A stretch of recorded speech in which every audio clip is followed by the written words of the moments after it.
If I have to be in a place like that, that's the one I want to be in. I don't want to be nowhere else because people are so friendly and nice and helpful and everything is just, it made it pleasant. When I went back to home, it was almost leaving home.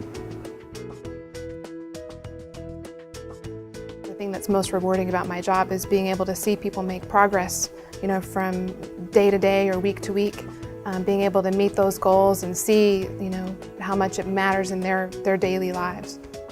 In therapy services, we really can't take a cookie-cutter approach to helping our residents or patients meet their goals. We have to treat the whole person. We have to approach everything individually. And so what works for one person might not work for another. Some people need a very direct, direct instructional. They like that regimented approach. Other people need a little more soft approach. Therapy? Yeah. Well, my initial impression, I was kind of scared when I first started therapy because I had no idea what it was going to be like. But after I was there for a couple of visits, there was no more fear. I was very, very well pleased. Yeah. This gentleman, he came in, he had had a stroke. His functional level was so low, but he had this spirit, this spark.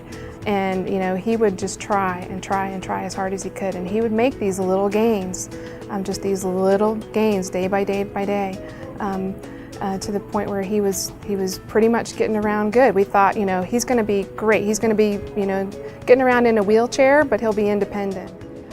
Yeah, that was the whole thing. The therapy department was very dedicated to seeing me back walking. I could see that, and that did make a difference. So he started to gain more confidence, and then one day he decided to get up and try to transfer himself, and he ended up breaking his hip when he fell. And we thought, oh no, Winford's going to be here forever. But again, that spark kind of came out, and he showed us that he could move and he could get up and he could, he got back on the horse and tried again. I didn't think you would walk until you broke your hip. And then for some reason, that way, then you had, there are some certain things because of the surgical procedure that you had, you weren't able to do things the way that we had taught you previously how to do them. Sure enough, not only was he getting around in a wheelchair independently, but he was walking.